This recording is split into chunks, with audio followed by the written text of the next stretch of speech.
Hey guys, welcome back to Vanishing Gates. As always, I am your host Jay, into the 40 and the strange, the unexplained, the weird, true crime, whatnot. And with me, as always, is You forgot to turn off the sound. I did. And now there's going to be some fun reverb. No, there's not. I got this right about now. Who are you? I am Jack, the omnipotent, who saw that coming.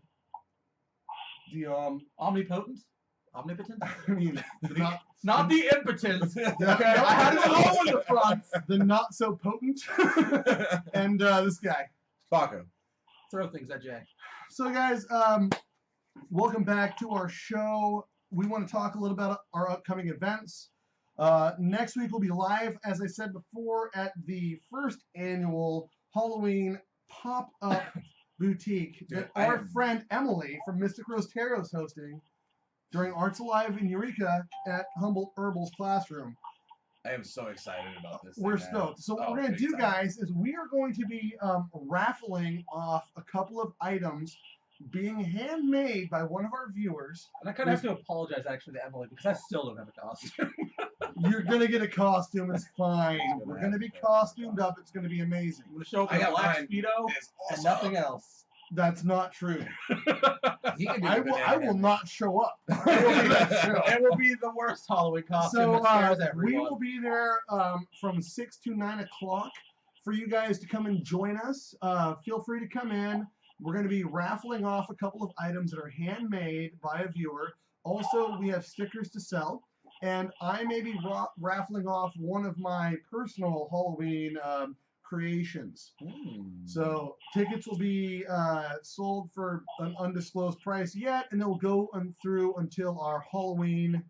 You know what? No, I'll have to do it before Halloween. We'll do it on the. We'll announce the winner on the 21st. That way, you guys can get your prize before Halloween. So this time of year is the season of miracles. It's always like the same. It drives these guys crazy. This is the time when the spooks and the ghosts and the weirdos come out, and we get to enjoy ourselves for who we are, and we decorate our houses the way we would normally if it wouldn't offend people so much. Good luck, Bridget, and thanks for at least, popping in and say hello. Yeah, bye, Bridget. We'll miss you. In chat, guys, Bridget has exams, and you know what, Bridget? You need to finish that up, doctor. So... I mean, we are more important, but it's okay. We understand. We're very important. Very important. Very important people. So, where was I there?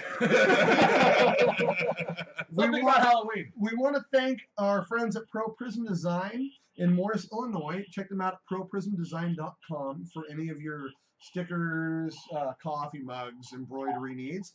Also, check out our buddy Jason at Caught in the Studios. Check him out on Facebook and buy some of his stuff. Tell everybody Vanishing Gates sent you. That helps us. It helps them. It helps you. It's a good turnaround.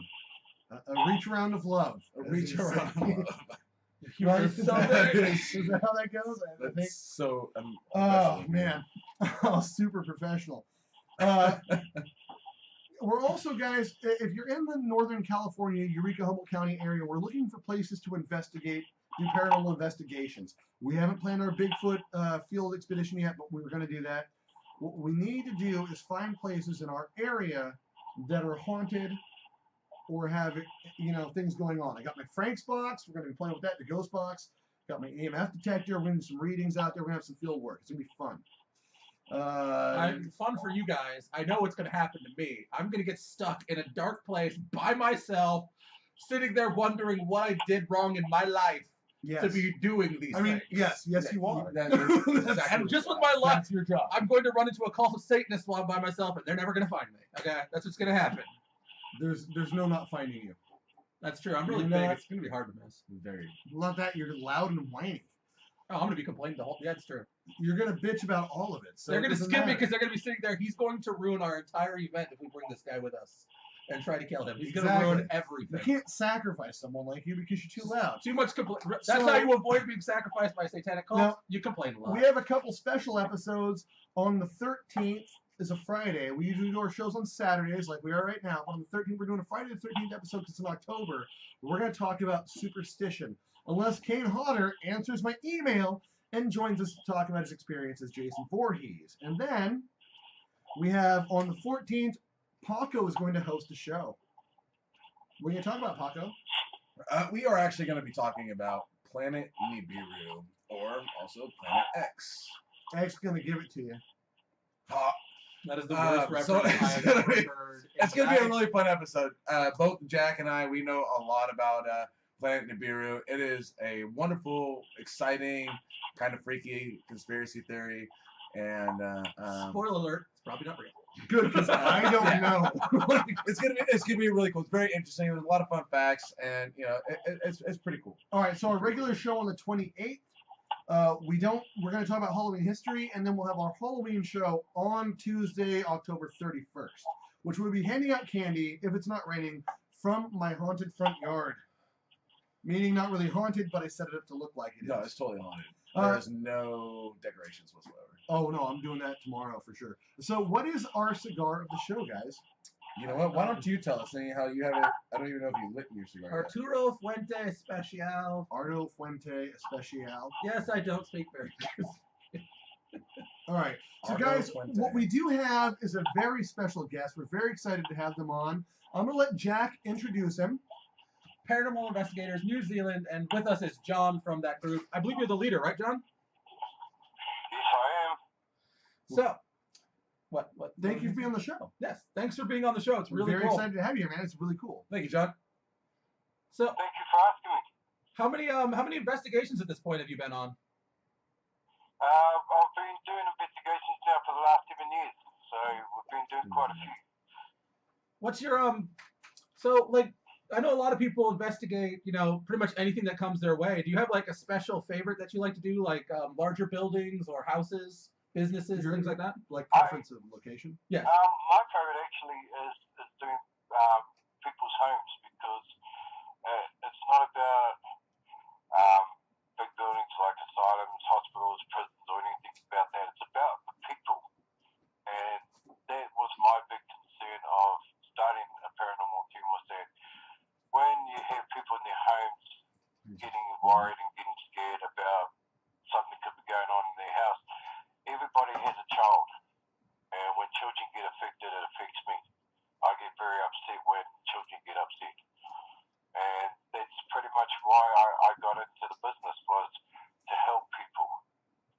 No. But then it grew out from going into homes to different buildings and finding other different hauntings, which really got the passion in me to keep going. So my question is, what did you have an encounter or an experience when you were younger that drew you into it? I think you mentioned that you were Maori earlier. You were linked to that. Is that spiritual connection something that you think brought you into, or did you have an actual moment, like a wake-up moment where you know what I'm saying? Well, when like, I was about 7 or 8, I actually met a guy by the name of Big Jim. And at the time I didn't live with my parents, I actually lived with my grandparents. And I must have spoke to this guy for at least 20 minutes to half an hour. And before he left, he says, "Tell your dad Big Jim says g'day." So I said, "Yeah, okay, I will." So when I went over to see my mum and dad, and I said, "Dad, oh, by the way, Big Jim said to say g'day, Dad." And my dad absolutely freaked out, and, you know, as parents do, he gave me a good hiding, and I didn't know what the heck was going on. And it wasn't until my mum had said to me that Big Jim had passed away 10 years prior, and that was his best mate, so it kind of flipped my old man out. Wow. And so as I was growing up, I was seeing a lot of things that no one else could see. I was hearing a lot of things no one else could hear. And so as a kid, you keep quiet because no one believes you. So when I got older, I started to follow what I had always seen as a kid. I wanted to know the answers. I wanted to know why they were still here. And that's where my love and passion grew for the paranormal. If I could do it all my life, every day, I would. That's awesome. That's pretty cool. Yeah. So do you feel like you're a sensitive or a medium, or is that like a particular spirit talking to you?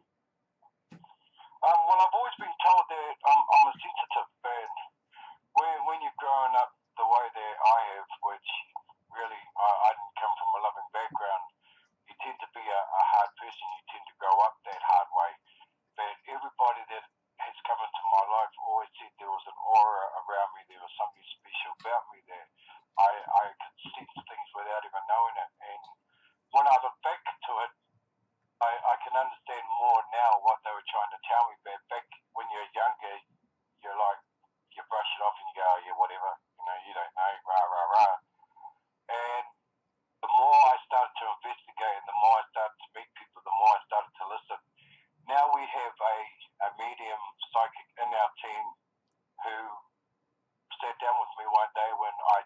her. And I mean, seriously, guys, I had just met her and she said, hey, can I tell you something?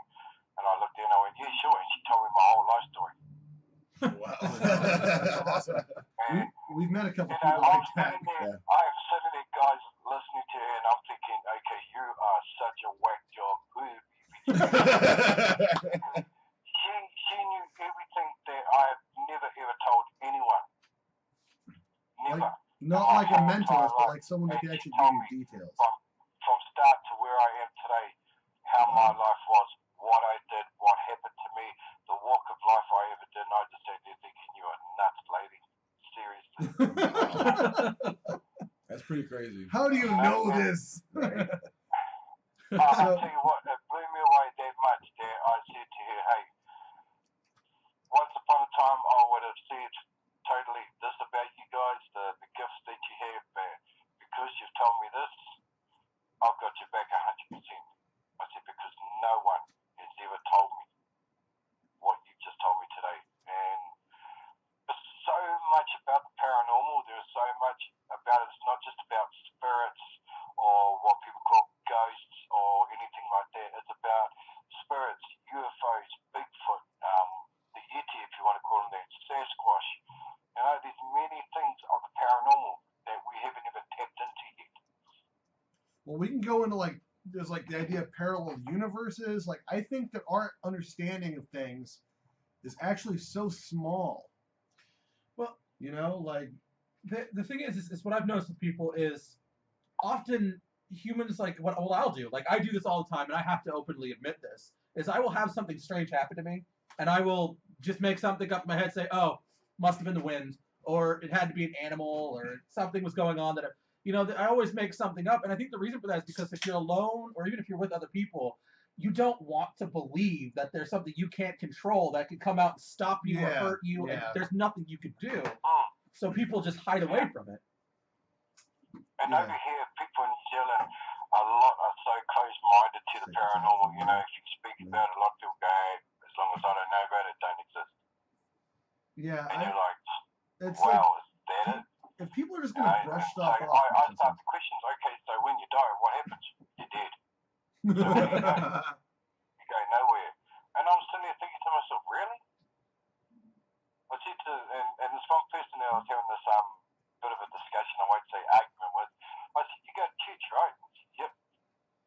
And everybody that goes to church say that when we die, we go back to God, correct? He said, yep. But you just told me when you're dead, you're dead. That's it. So obviously you don't believe. He goes, well, it's like this. I don't know where we go because I'm not dead. I thought, well, that's pretty cool. So when you go to church and pray to God, where do you think that we did go to while you're in that building? He goes, well, I've been told most of my life when we die, we go back to heaven. I said, well, it says in Revelation somewhere, dude, that no man or woman is raised until the second coming. So my question for you is, where do we go? Because Christ hasn't come back. I always get told to shut up. Standard response when you don't have an argument: shut up or yell really loud. Exactly, you know. And it's like this: people can go to church and they can praise God, and they can worship God, and they can go to Bible college and look for the answers. I do the same, only I take a different road to what they do. They go to colleges, I go to haunted places. Well, in my defense, I went to Bible college, and I still go to haunted places. You know, so it's like, you can't tell me that on one hand you're spiritual, on the other hand you're not. Because at the end of the day, even if you go to church or not, you're still looking for answers. If you become a paranormal investigator, you're doing it to find the answers. And that's what I'm trying to do here in New Zealand.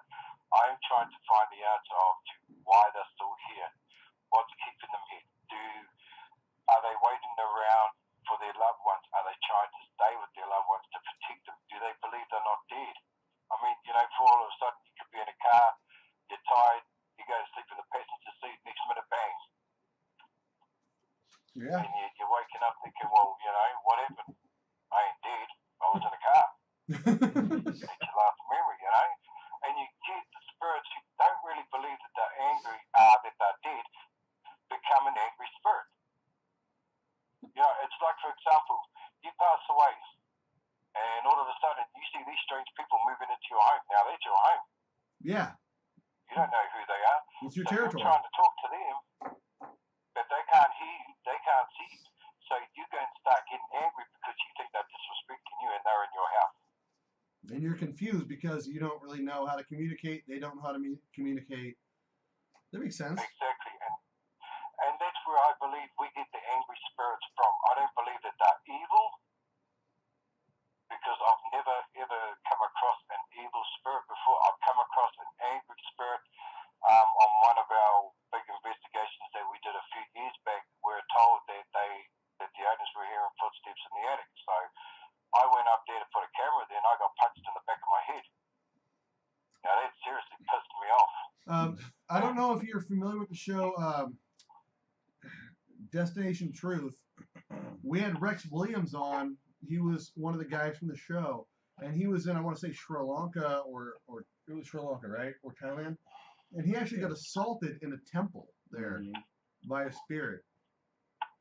So I mean, it happens for sure. I don't know. I can't quantify like if that's a human spirit or a darker thing. I'm not sure. You know, that actually leads me to a question because we've had, you know, mediums on the show before. We've had investigators, and in the United States, we commonly hear about like potential demonic haunts. Like it seems in the United States, from what we know, is there's like really because even with Lenore Bjork, Lenore Bjork. You know, Lenore Bjork, who's from Sweden. She didn't really talk much about the demonic. She believed in demonic, but if I remember correctly, because I don't think she dealt much with. She didn't deal much with demonic, but almost everybody we've dealt with in the United States has, you know, heard of from other people who are involved in this from the United States. A lot of supposedly demonic activity, and that might be cultural too, though. Yeah. So for me, I've never ever believed in so-called demonic. But I do believe that there are spirits out there that are quite angry because they don't get it. Maybe they just don't want to believe that they're dead. And you know, I'm sitting here watching Facebook dudes, and I'm watching you guys smoke stogies. That is so cool. We're always cool though. We're never cool. We are like. But I mean, I'll tell you what. We just finished a huge investigation here in New Zealand. We did a prison called Napier Prison. Now it is the oldest prison in New Zealand. Ghost Hunters International actually have come over here and done this prison. That's what I want to get to. I had just finished setting up a full spectrum video camera with a GS1 laser grid. Gone away, came back with my 2IC, showed him what I had done. He said that was cool. We walked away. 5 minutes later, now we hadn't even started, guys. We heard a little girl calling out to her mummy. Not once, not twice, but 3 times. Perfectly clear. And then all of a sudden, on the third mummy, we get a shh. Wow. That's about the point I run screaming. That's pretty intense right there. That for me was so cool. I mean, we have been wanting to get into this prison for years, and we always got the brush off because, you know, it's a tourist attraction, and because we're a paranormal team, they only wanted the ones that have big names like Ghost Hunters International go in there. Once they got in there, they pretty much opened the door for everybody. Now, there are teams out there that don't believe in the paranormal unity, and there are teams out there that do. For me, the ones who go out there trying to make a name for themselves or make money, they're not in for it for anything but themselves. Yeah. And for us to find what we did before we had even begun our investigation, we will take that back to the owners of the prison and say, hey, this is what we got. What do you think? Can we use this for public appearances? Because what we're trying to start here is to bring out an episode on showing how we started, why we started, and where we've gotten to today. I'm hoping to get to America, guys, because you guys have got so much history there that is just unbelievable. And I watch like Ghost Hunters and I think sometimes boring. I watch Zack and them and I think you're crazy, but you're still boring. I love this guy. And I think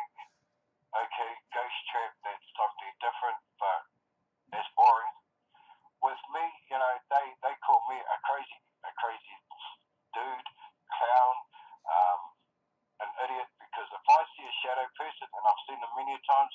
I don't stand there and go, "Did you see that?" Because you're used You to know, it. you yeah. look at all these programs, and they see something, and they go, "Did you see that?" And then they walk the opposite way, and you're like, "Dude, you're going the wrong way. Dude, go back." And I'm sitting watching it, thinking, "What the hell are you doing? You just said you saw something over there, but you're going the opposite way. Chase it."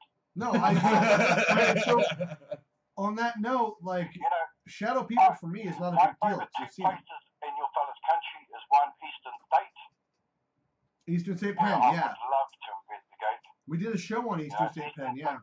Pen. Yeah, Eastern State That is, Penitentiary. that is my number one to go to, because, you know, I've watched all these other teams go there, and they say, "Did you hear that?" And they walk somewhere else. "Did you see that?" And they walk somewhere else. I want a film where I can hear or see something, and you'll see me run towards Yeah. it. So come back here, I want to talk. Absolutely. No, that makes more sense because I think okay, so the shows on TV, I mean, they got to elaborate. They got to make things go. They have to, like, push things. They have to, like, cut things and dramatize it. But, I mean, Well, the problem is the ones with television. They have to make it sellable to an audience. And- so it has to be specific. and the American people have about a 15-minute ability to focus on Fif- anything for the most part. Statistically speaking and legitimately, it's actually 15 seconds. They did a test Yeah, on and it. I get that, you know, everything is made for TV. Yeah. You have to put things on TV so you don't offend anyone. But the thing is this: if you're going to do the paranormal, show it. Show what you would do, really. Yes, Don't absolutely. producer, because if we ever get picked up and the producer says to us, "Okay, guys, when you go into this place and you see something, don't go after it. I'm going to look at that guy and go, well, you're in the wrong business. You need to leave." No Right. kidding, right? Like, just go somewhere else. Do If I something see different. something, I'm going after it. That's what a paranormal investigator does. They don't Yes. stand back and go, "Well, did you see that?" and go the opposite way. They go after it because they want the proof. We They want want to find know. evidence. They want to show people out there that the paranormal is true, it's real, they live amongst us, they are here, but they're not here to harm us. Hollywood has made the paranormal look so spooked out. It's not funny. No, true, That's totally something true. that really bothers me about what Hollywood's done. Is I was contemplating something that I've actually talked about with several other guests we've had. Is that Hollywood has essentially taken ghosts, which are just people who are trapped here potentially. We don't know what's going on. They're not usually like harmful, and they've taken it to the point where everybody's just so afraid of shadows now because they're afraid that there's just this horrible monster that's going to grab them. And they've what's the term? Proselytized? I think that's the term. Close enough. Yeah, they messed with an entire sector that people took very seriously. And one of the things actually that I kind of want to segue into a little bit here is that one of the theories that Joel Kavanaugh had, I think it was Joel Cabin. Joel Cavan. I think it was Joel, or the thing is, It was show. either Joel or his assistant. Yeah, and one of the things it talked about was that they think with the new activity, well, I think this is my part, but the new activity of people using Ouija boards, of calling and summoning stuff to want to see how cool it is, like Hollywood shows, that they've started to mess with these things and started to anger things that shouldn't be played with, instead of like trying to do it in a more intellectual way. Ghost box. Ghost Yeah. box. Yeah. Pick up my ghost I box. mean, Hollywood has just pretty much made people that scared that I've even had questions. You know, when you go to a place, do you get picked up and thrown? I'm like, no. Do you get scratched? No. Do you get possessed? Yeah. No. So what do you do? Well, it's like this, guys. I sit in the room with an EVP player and a camera in one hand, and I sit there and I've got a K2 meter in front of me and I ask questions. And they're like, and what else? I wait. And what happens? Nothing. I sit there with my EVP player, my camera, and my K2 meter and I ask questions. So you don't get picked up and thrown. No. So we saw in this movie that this guy was in a room and they picked him up and they threw him against the wall. Yeah, that's Hollywood. Yeah. I mean, now So, I know people when have you been finish attacked. talking to whatever's out there, what happens after that? Nothing. I get up and I walk away and I go to another room. I do the same thing as I did in the last room. So Yeah. So has any of your team members been possessed? No. So in reality, nothing actually. It's more boring than they make it out to be. Explain to them that is go to a building, we try to find out if it is haunted or if it's not. If we come out with evidence, great. If we don't, great. It's great for the client to say, hey, look, we did everything possible, but we didn't find anything.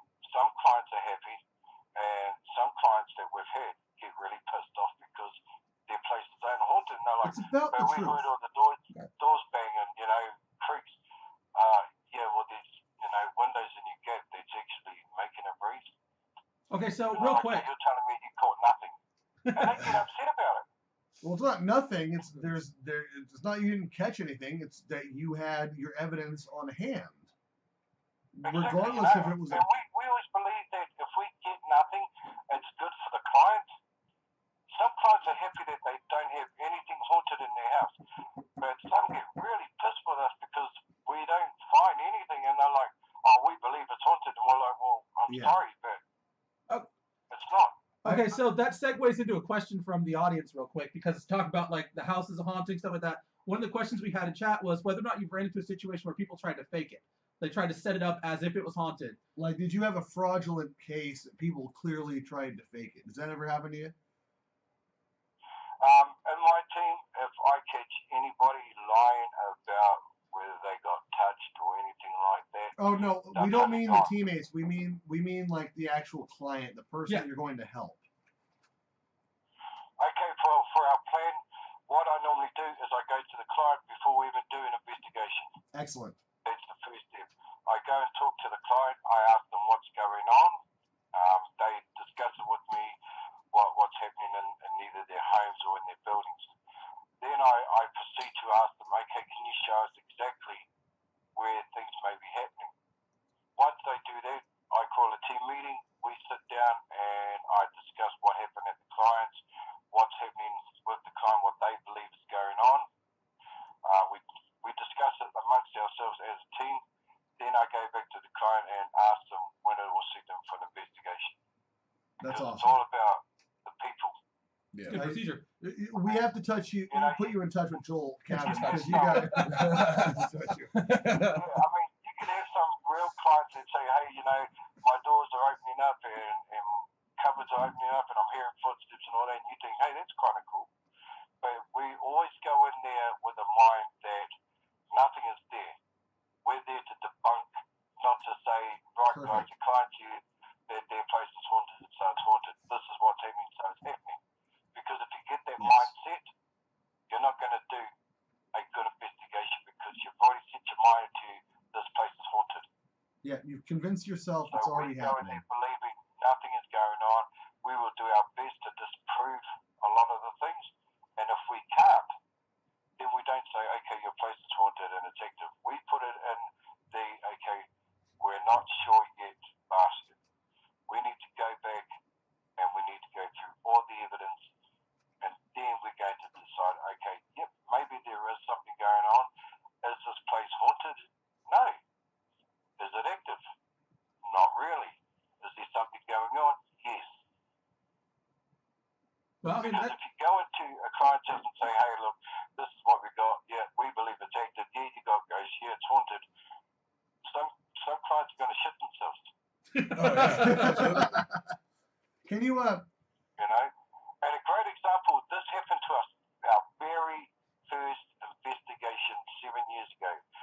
We got caught up, went to go see the client, brought the team in for an investigation, found some evidence, and I mean, it was good evidence. We went back to the client, we sat down with the client, we showed the client, we let them hear our EVPs, we showed them some videos, we showed them some still photos, and they said to us, so is our house haunted? And I said, no, it's not haunted.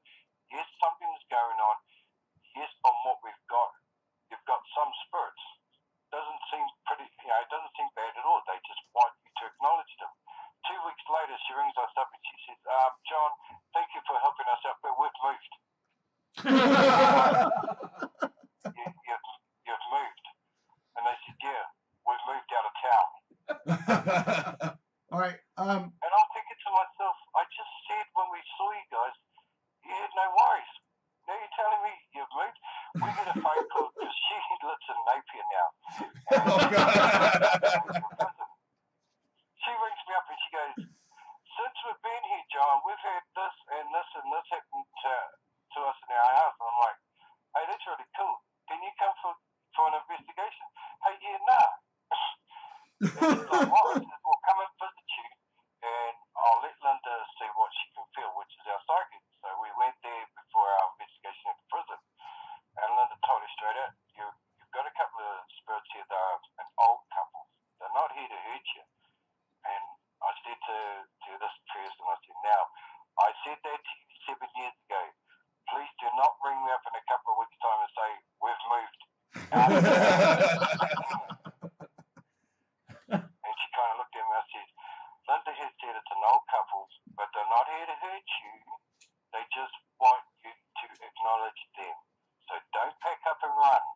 Because it doesn't matter whether you go to a new house, you don't know what's happened in there. Could be worse. Right. Stay where you are now. Is there any chance that these guys followed him from the other house? It's really nuts when people up and leave. Yeah. You know? You just don't get it. I mean, for me, I want to come over there and I want to do, you know, like I said before, state penitentiary, Gettysburg. That'd be great. Now, I've seen, you know, videos on YouTube about Gettysburg, and everyone is in the battlefield, and they're taking these video clips, and you can see these, you know, these anomalies, whatever you want to call them, in the bush part. Yeah. Okay? Now, you guys, I'm sure, have seen a lot of videos of Gettysburg and have seen everything about Gettysburg. And you see them in their track behind the bushes. But everyone is in the battlefield. If you're going to catch something, go there. Don't just stand there in the middle of the battlefield and go, wow, I can't believe I'm seeing this. And stay put. You know, you're investigating. An investigator goes to that point to find the evidence. So go behind a tree line. Set your videos up there. Put your grids up if you can. Yeah, right. Definitely. You know, you're going to get better evidence if you put everything in that trail. Instead of standing in the battlegrounds going, wow, I'm catching this on video, I can't believe it. No, for real. Like, because you know, you're not catching what you could really catch if you go beyond that bush. Exactly. Like, people are missing a big part of the investigation because they're just standing there in awe and wonder instead of trying to figure out what's really going on. Hey, those ghosts are pretty. Let's go towards them. Yeah. Oh, I saw some orbs. Yeah, and it's like Zach, you know, they hear a noise and he goes, Aaron, go check that out. And Aaron's going, hell no, I'm not going in there. and they're having this disagreement on who's going to go check out this thing that's happening. I'm not going in there. Aaron, get in there. And I'm sitting there watching it going, why do you idiots go in there? Ghost ain't going to shoot you. You know, it's supposed to be these paranormal investigators. You're supposed to find the evidence, but you two want to sit there and argue on who's going to go. Yeah. Aaron is supposed to be the head investigator. He is supposed to be the man. So in my eyes, he should be going. I mean, if not you standing there going, Aaron, go check that out. Honestly, if you're part of a team, Aaron, like, guess what? You know, Aaron, you're going in there alone. Aaron, you're going to do this. Yeah. Aaron, I want you to go upstairs and sit there alone and do an evening thing. Well, hello, you're the man. You're the leader. Why don't you get upstairs and do it? Why don't you go in there and do it? You know?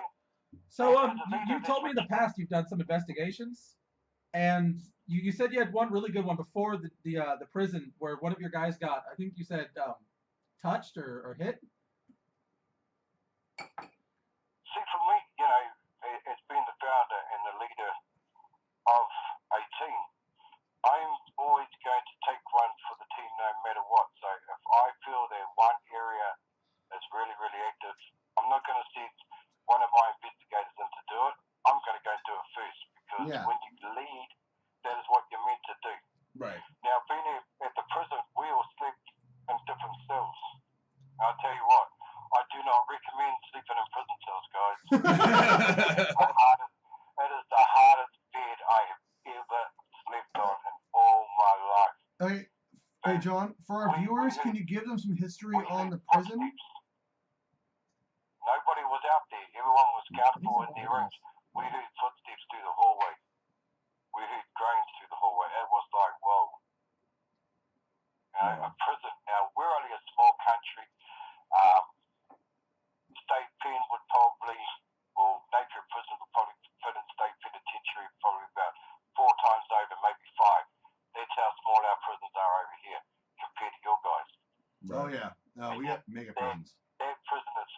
that active. I want to go back again. Totally get that. Can you I want to go back in there again. And there was a room where a prisoner hung himself many years ago before they closed it down. It was cell 2, and I wanted to go in there by myself. And my investigators were like, "Are you for real?" And a room there, a guy hung himself. Are you crazy? I went, "Yeah, I am crazy." I said, "How many people can be in their right frame of mind who will go to haunted places, sort of dark rooms, and ask questions to people they can't see? You've got to be crazy to do this." You got a fellow comrade with that one. Yeah, it's going to sit in the dark, all by themselves, with a camera and an EVP, and talk to absolutely nobody. Yep, me too. Or go to a cemetery in the middle of the night with all these equipment, sit somewhere and ask questions in the middle of the cemetery when no one is there. You have to be crazy. I mean, or balanced. Or I think just we're more not balanced, about John. I think that's the thing is, the people think it's crazy, but the fact is we're more balanced. We want answers. We want to have real answers to things. We're not crazy. We want to know what's going on. We're not scared because, And that's what it's about. yes, we're logical people. We want to have answers because we don't know everything. We know we shouldn't know everything, but we want to know what we can. Is that something you agree with there? And don't run away from it. No, Great never. example, Ghost Adventures at Mackey's Bar. You The know, first episode they did. And Nick ran away from the toilet. see, I've always been the guy to headbutt my problems. My crazy mom when I saw that, and I'm sorry guys, but I have to say this. When I saw Nick running out of the toilet at Mackey's Bar was, did you see something that was bigger than yours, dude, and it scared you? Oh, man. I realized you didn't have a big one, and he did. And it's like, why run? It's almost kind of like I'm more afraid of the living than I am of the dead. Well, hell, I'm not afraid of anything but sharks. So, I'll be right I back. mean, carnival rides, because they're badly put together. But I'm gonna step up in just a minute. I will be right back. so, John, what I'd like to ask you for our viewers that don't know, can you give us a bit of the history about the prison you just investigated? The history here for Napier that we've just finished doing was they had a lot of murderers in there. They had rapists, you name it, all the bodacious people there. One of the Māori people that was actually hung in that place was a warrior by the name of Kiriopa Te Rau. Now, a minister, man of the cloth, had actually killed 2 of his kids. Ooh. So, in those days, they took their own revenge and they hung this minister. But Kiriopa dug out his eyeballs and he ate them. That's Wow. aggressive. that's pretty intense. Okay? Now, when we went to the prison, I've got photos of Kiriopa and a few others that were hung in the prison by the gallows. And like I said before, I don't really feel much, but sometimes I do. And that night I went straight into the gallows. My team followed me and I started to have a discussion with Kiriopa, and I said, in our old ways, when we killed an enemy, we either took their heart and ate it, or we took their brains out and ate it. And the reason being is this: they always believed that if you ate the heart, you took their mana, which Yeah. is their respect, their title, their prominence in their tribe. When you ate their brain, you took their wisdom. Yes. I wanted to know, why did you take his eyeballs? What was the relevance about that? I mean, the guy was dead. He was just watching what he You ate. had your revenge. Why didn't you leave it there? Why did you have to dig his eyeballs out and eat him? And all of a sudden, I got this, because he didn't deserve to see the light. That's what I would think. Like, honestly, that's my first thought, because he didn't deserve them. Is that, I don't know if that makes me bad or good or what, but And I turned around and I looked at my team. I said, did any of you say anything? They went, no, why? So I turned back around and I said, now, if that was you, I want to hear it again. Now, I heard it clear as if he was standing next to me, and he said, because he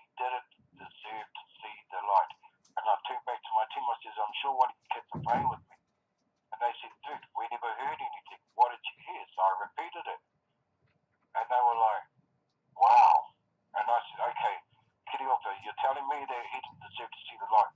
What light? He didn't deserve to see his father that he believes in. So I took his eyeballs.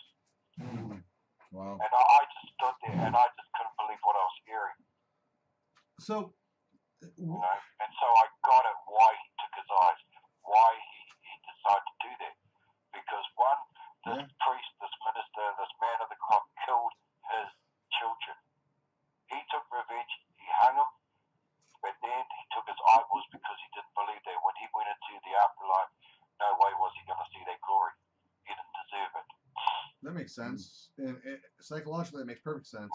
You know? So, what equipment did you use for this investigation? Just out of curiosity, not that I have any. I totally see what you're saying, like, and I would agree with his mindset as a dad. Cleopa is his name, right? I'm just wondering because I'm just now getting into the equipment aspect of it. So, what equipment did you use for this investigation, and did any of that pick up what he was saying to you, or was that just verbal to you? Okay, what we used is I've got a Sony EVP player which I'm hoping to upgrade soon. I've got a full spectrum video camera.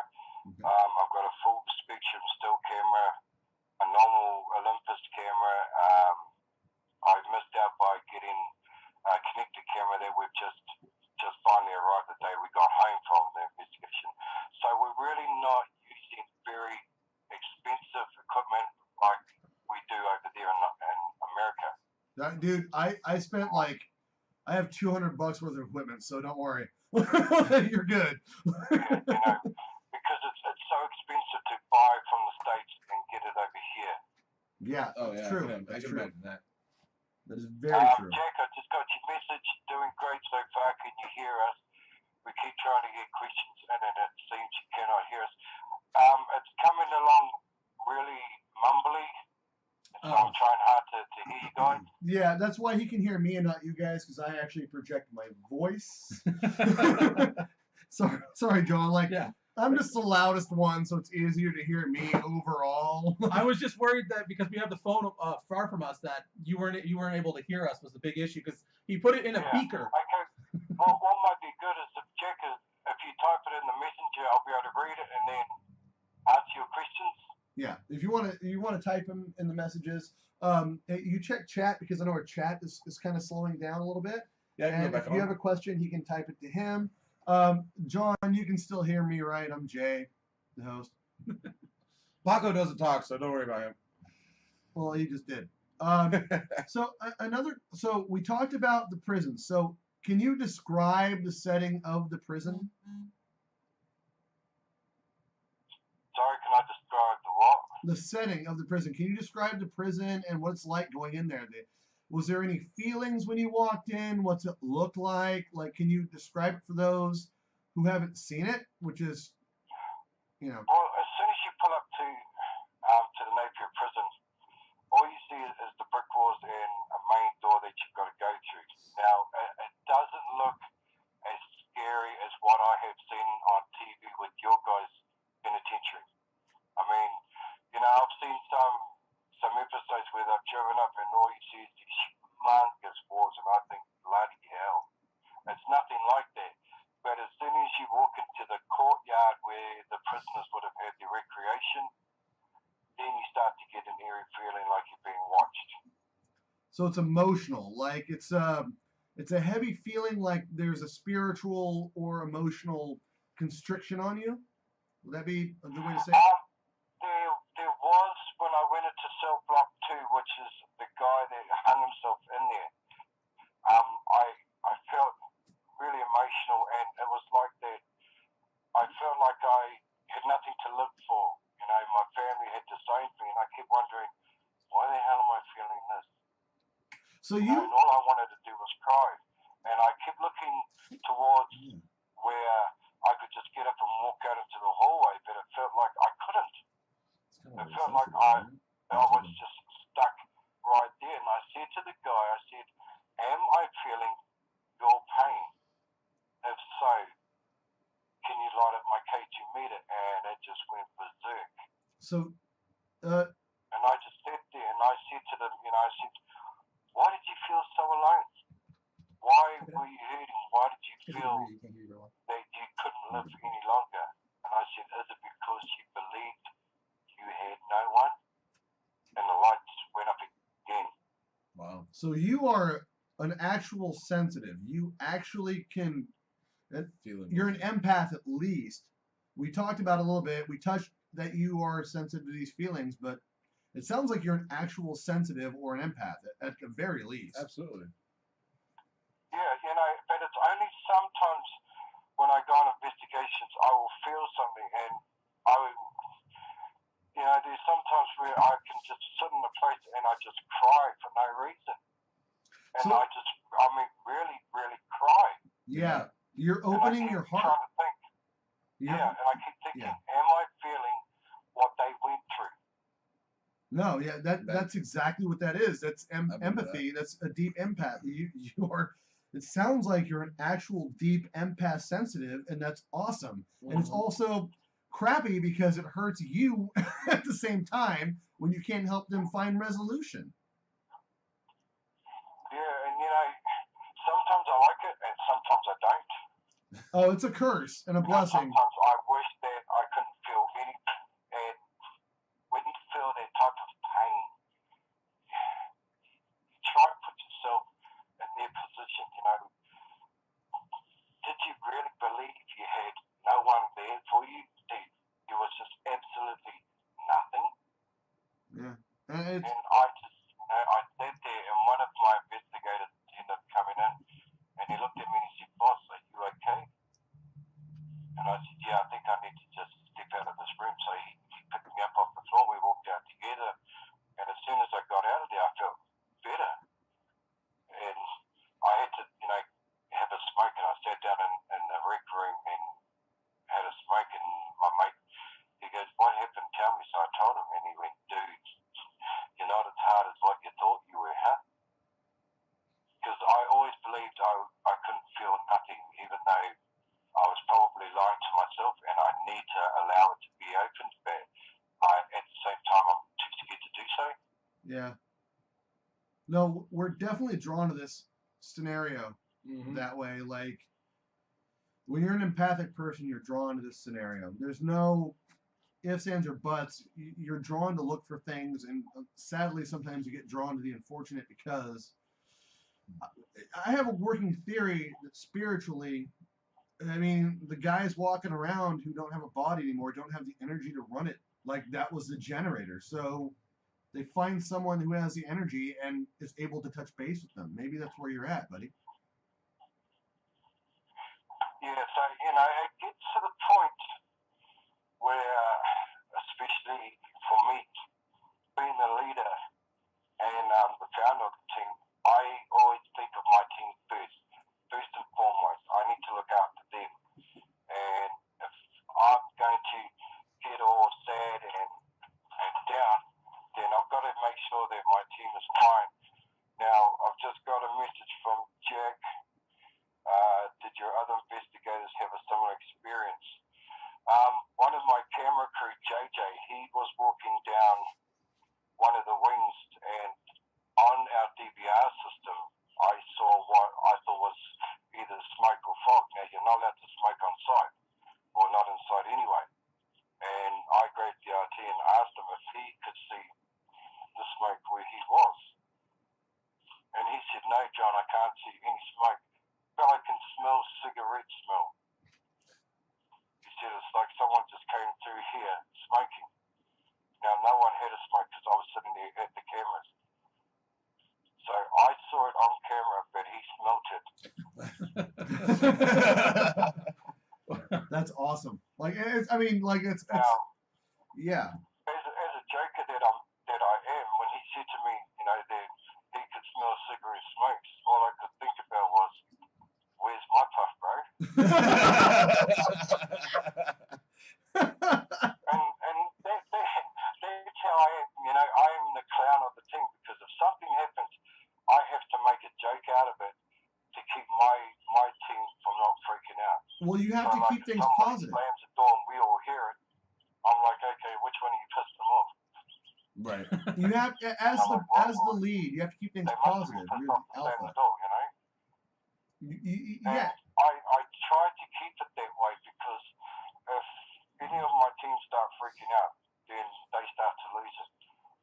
Absolutely. Well, they could get open to attachments. You're a protector. You are the guy that watches them and protects them from attachments and other things.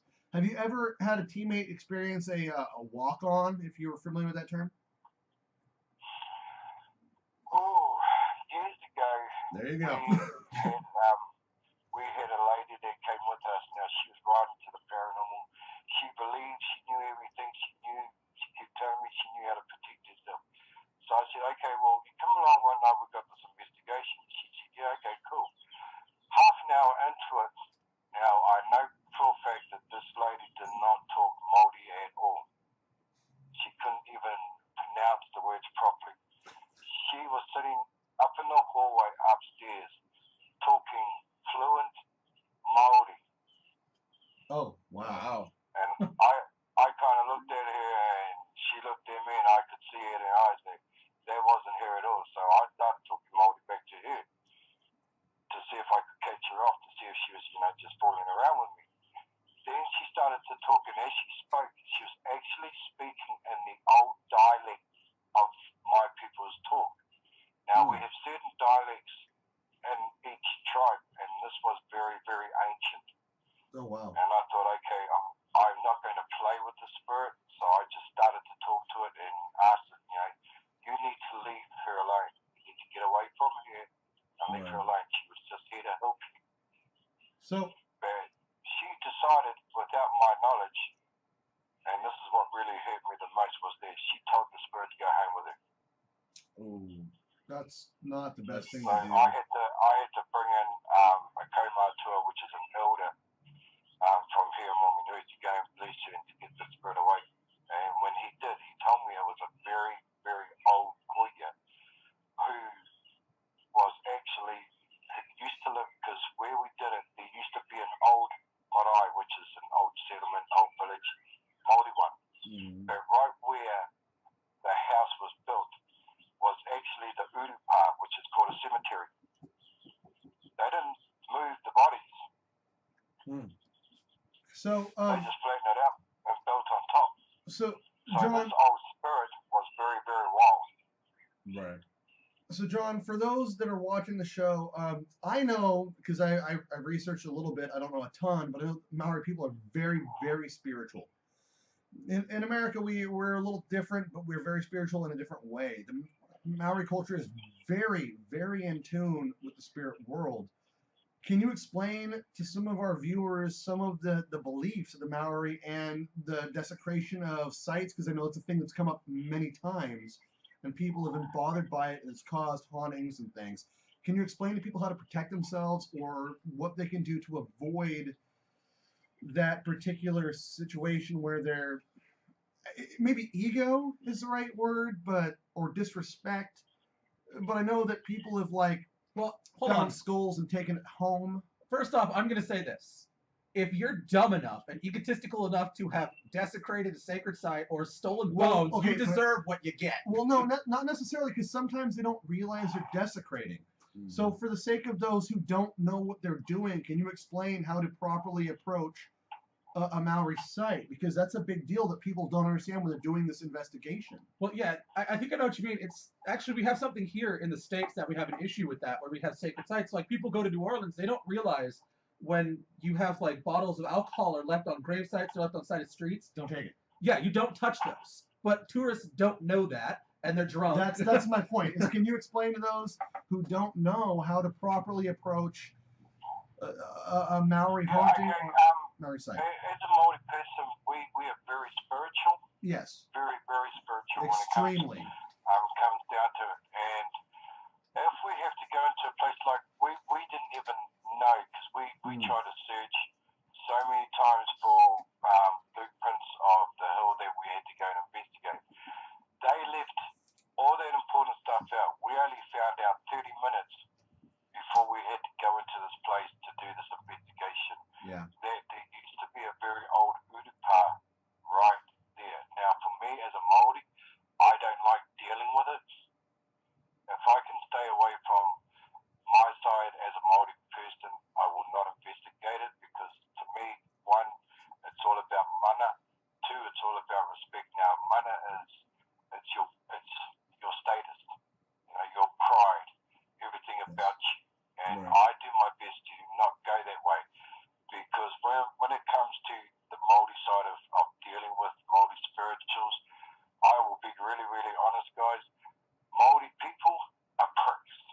We are pricks. Vengeful. We are so stubborn. And, you imagine a Māori guy. I mean, you guys got gangs over there that do, shootouts. Yeah. You got the Crips and the Bloods and all those different ones that shoot each other. We over here, we've got gangs like the Mongol Mob, Black Power. We have a couple of your gangs called Hells Angels, for example. There's Hell's Angels in New Zealand? Hell's Angels are all over the place. We don't believe shooting out first. We believe in getting in your face and beating the shit out of you. So you imagine someone like that dying and then coming back in the spirit life. Exactly. And you having to deal with someone like that. We are pricks, man. Seriously. Maoris believe in curses, guys. Like, it's a thing. Like, it's a fact. They will haunt you from the grave. We believe in tapu, which is a curse. Don't go near it at all. If somebody puts tapu on you, you are screwed. That means you are screwed in life and you're going to be screwed in death. Now, here's the bad part about that. If you are tapu'd in life and you pass on and that curse hasn't been lifted off you, that person who comes back in the afterlife can screw you over something chronic. And the only one that can really deal with that is an old elder, a kaumatua who knows what they're doing, who will front up and will talk te reo Māori to the spirit until they come to some agreement where it can be lifted off. And when you're dealing with curses, guys, if you ever hear of a place that you're going to investigate could have a curse on it, don't be a hero. That is my advice. Don't be a hero. Stay the hell out of it. Yeah. Because you don't know what you're going to be dealing with. Oh. And if you think, I can handle this, think about this before you step your foot onto that property. If this person who is supposed to be cursed was alive today, could I handle him today? The one thing. And if you think no, then what makes you think you can handle him in death or her in the afterlife when they're all energy? Right. Makes sense. So, okay? It's just get out of it. Māori's considered Samoan, and do you keep your old languages alive today? No, we are not considered Samoan. Some people actually class us as Hawaiians because apparently my ancestors actually came from Hawaii, which a lot of the times you will hear at our funerals, or as we class as tangi, you will hear the preacher man get up and say now that that person has gone back to Hawaii Nui, Hawaii Roa, Hawaii Pāmamau, which is the 3 islands over in Hawaii. Apparently that's where we originate from. I mean, one thing I would say is the sweetest people I've ever met alive are the Maori, the Samoan, the Polynesian people. They're one of the, we've talked about before, sweetest people ever until you try to fight them. And they're very spiritual people, so don't pick a fight with their afterlife because they'll beat the crap out of you. Exactly. And so, I mean, Samoans, they have their own beliefs. Tongans have their own beliefs. Fijians have their own beliefs. Europeans have their own beliefs. Now, Samoans and Tongans and Fijians can all clash on their beliefs. And it's the same with the Māori people. It's the same with the Europeans. We are all going to clash on our beliefs. And if we can't handle each other in life, do we really believe we're going to be able to handle them in death? I mean, I used to work with some Samoans when I used to bodyguard years ago. And I mean, these were big boys. Oh, I know. I couldn't even take them on in life. What makes me think I'm going to be able to take them on in death? We have a pretty lively Samoan population. We're friends with quite a few here in Northern California. We actually have quite a few Samoan friends that are, again, the most awesome, cool people alive, but you don't want to be on their bad side. There's a strange, there's So true. There's something strange happening in our web show recently. Is we seem to be really attempting to let the Samoan people not murder us or something because we're really polite about it. Well, it's weird. It's cool that we went from me not knowing about John, you as a guest, because I let Jack pull this one because I want him to be able to do the show. Same with Paco when I'm not available. And so he invited you on, which is amazing. I'm so glad you're here because this is a great topic. Absolutely. But it's funny how it turned into this. We talk about these cultures and stuff. It's really cool. The differences in culture and who we are and where we're at in our beliefs. Well, culture is important. For me, guys, it's like this. It all boils down to respect. Absolutely. 100% respect. If you're going to go into a haunted place that you know is very, very active, the first thing that I do is I always introduce myself. And I always tell those spirits, I'm not here to harm you in any way. I'm all about respecting you guys. All I want to do is ask you questions. Are you still here and why? I'm not here to harm you. I'm not even here to piss you off. But if you piss me off, I'm going to come at you. Yeah, no, for sure. You know like where I'm coming at. You know, if I can sit down in a room with you guys or you ladies and you talk to me like I'm going to be talking to you like you're still there with me, then we're going to have a good conversation. But if you're going to come at me for no reason at all, you're not going to scare me. You're going to piss me off, and I'm going to come at you. Absolutely. So it's all about respect. You respect me, I respect you. You piss me off, I'm going to come at you. So I'm guessing you don't do the intimidation tactic when you're doing your investigations, because I sure as hell don't. I don't call the spirits out. I'm guessing you don't either. For me, when I go into an investigation, even if it's a prison like we did, you know, you get the bad of the bad in prison. You know, and I don't go in there thinking, okay, awesome, we're going into where all these bad people were, I'm going to provoke. And I'm going to provoke good, and I'm going to get these buggers to come in and play with me. That is not my intention. My intention is 100% respect. It doesn't matter what they did in life to me. Yeah, I don't care. I'm not there to judge them. They're past I am that. there to get answers to why they're still there. Don't they realize they're free? But if they come at me, guys, yeah, I ain't backing off. I don't know how to back off. And a lot of people say that's the worst thing that I can do is to start provoking. Well, for me, I've been doing this for 7 years, and I've only been hit once, and I didn't even provoke that night. I was only setting up a camera, and I got clocked from behind. And I bet you swung back. I would bet you swung back on that, even with the confusion. Like the one thing, like I'm really glad, John, that you've been our guest on the show because you're a man after my own heart. I already love this guy. Like I'm not gonna lie. I really want to get over to America. I really do. My heart is set on going to America, and at this stage, I'm trying to find sponsorships where someone's going to say, okay, hey guys, what do you guys need? Right, we need this, and we need to get to this place. Absolutely. Well, My heart is so set on your guys' country because there is so much history. There is a lot of investigators over there that could do the paranormal world so proud, but they don't. So that's what hurts me as a paranormal investigator. And I love watching Zach. I think he is a bloody awesome guy. I love watching Jason Hawes. I love watching Chris and the Tennessee Road Chasers. But the one thing that those guys don't do is they don't follow up an investigation. Chris and them, you know, when they first started off the Tennessee Road Chasers, Ghost Asylum, they tried to trap a ghost.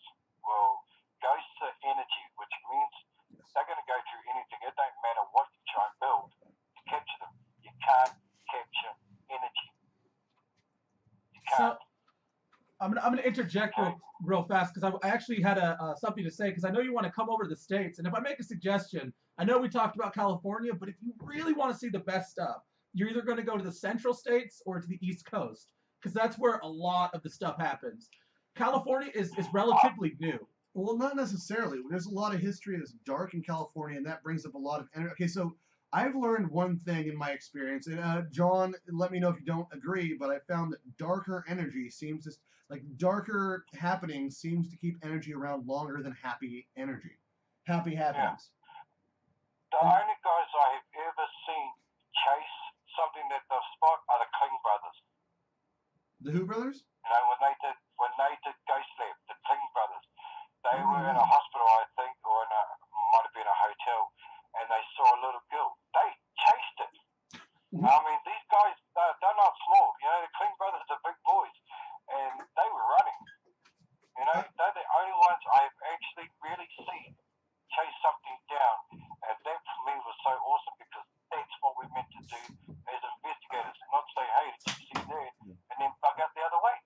I don't know who they are. I'm gonna have to look them up. Write that down, King Brothers.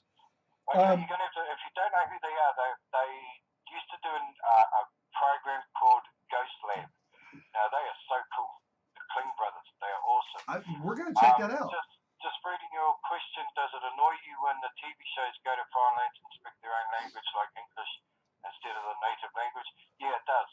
It absolutely pisses me off because, I mean, if you're going to go to a foreign country to hunt for spirits and all that, I don't think for 1 minute that if a spirit was speaking their own language when they were alive, that they're going to be automatically speaking English when they're dead. If you're going to go to France, try to learn the language, basic languages. How are you? Who are you? What's your name? Right. How did you die? Right. Do it in their language because I believe that if you do it in their own language, you're going to get response back faster. But if you sit there and go, how did you die in English? Agreed. And you're waiting. I agree. It makes total sense. At the same time, part of me thinks that the energy is able to transmit in a way that is transcending of language. At the same time, I mean, we've had investigators come to our area that don't speak any English and get evidence in their tongue. So I'm wondering, I mean, it's not I understand the respect part of it, so that makes sense, but I'm wondering if you get more of a reaction if you're respectful enough to know the original language of the entity, because language is a big thing. Words do things. You can speak things into life. For me, I believe that it still boils down to respect.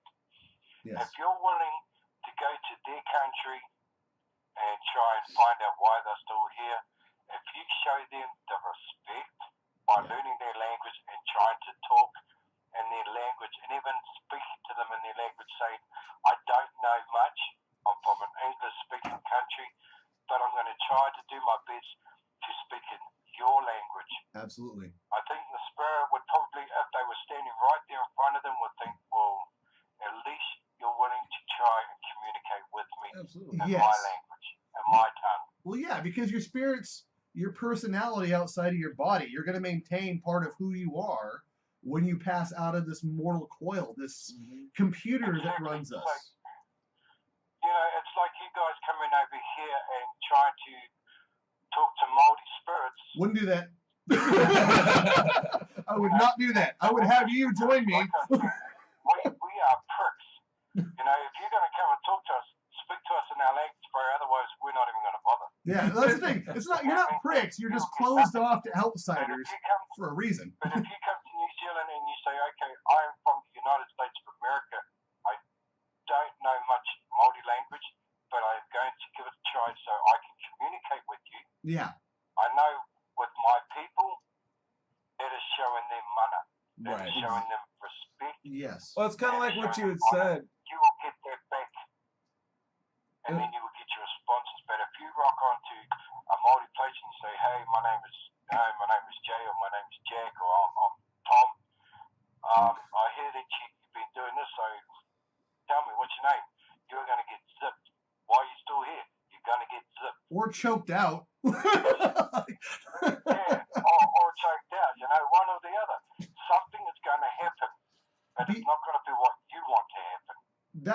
That's my theory, is be polite and be respectful, and if you don't know the language, let them know, because I think, again, that energy can transcend language, but it's a matter of respect to the energy that's still there. And again, the Maori people are very, very spiritual people.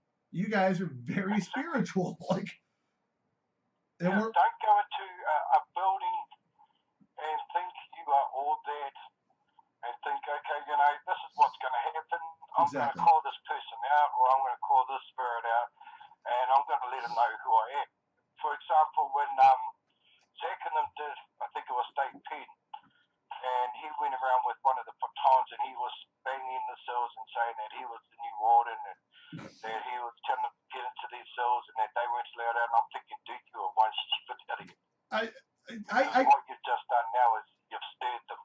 So I don't know Zach Baggins. I would love to meet the guy or talk to him. I've never had any encounter with him at all, but I would love to meet him and pick his brain. I'm wondering if he, from what I've heard, that's not really how he as a person actually deals with things.